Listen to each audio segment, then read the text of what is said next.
Hey, fam. Happy Sunday. How are you? How was your 4th of July? Did you have some great conversation? I had great conversation. I was very happy with the deep conversations that I've had, except for one. One was a bit one sided, and I don't know that we came to any common ground, but I did acknowledge and I did recognize that for myself.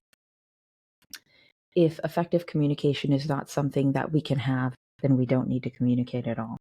Sometimes in life, as much as we want to have successful communication with those that we love, sometimes we just can't.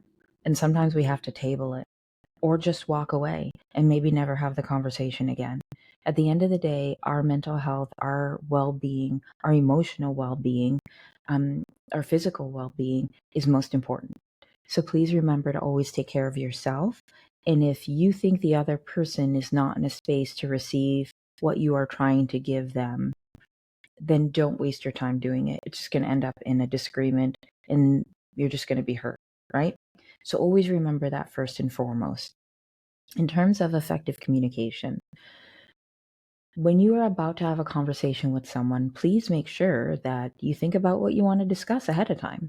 That's really important because if you're like me, if I don't think about it ahead of time, I'll walk away from the conversation later like, I forgot to say da da da da da da. Okay? So it's really important to get your thoughts together before the conversation. In addition, when the speaker is speaking, pay close attention to what's being said.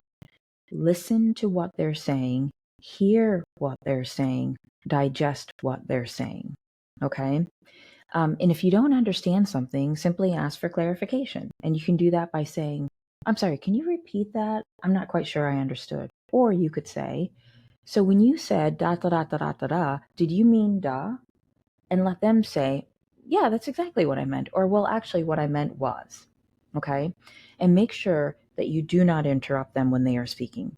Because some people lose their train of thought when they're interrupted, and then key information that they wanted to get across is lost. That happens to me a lot. In terms of nonverbal communication, make sure that you pay attention to your body language. It's really important to maintain eye contact, to keep your posture open so that the speaker or the receiver understands that you are open and willing to have this conversation, right? Not like you're like, oh my God, I'm so bored. Why are we here? Kind of thing, okay?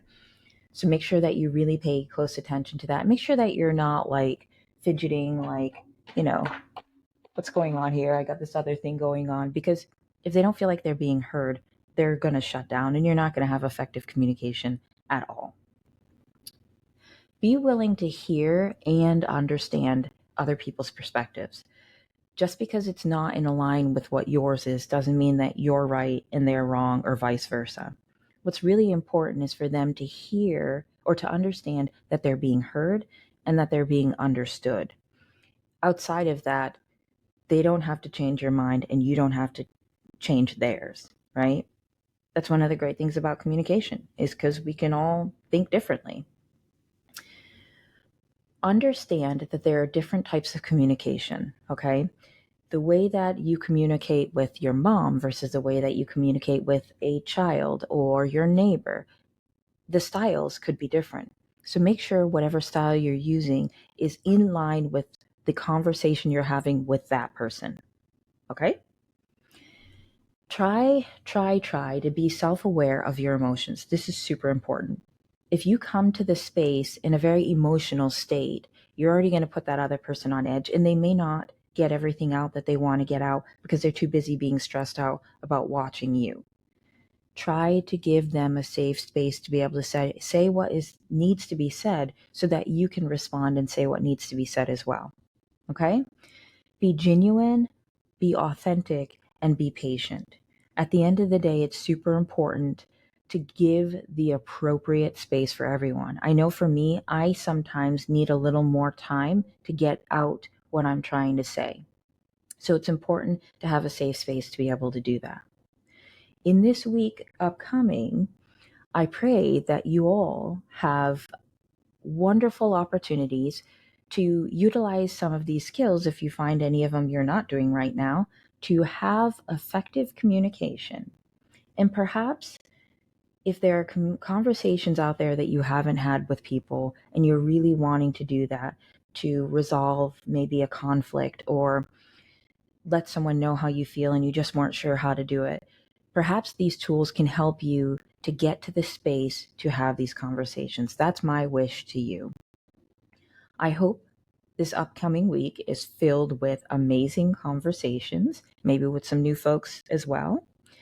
And I look forward to all of the things that we will discuss after you've practiced some of these tools.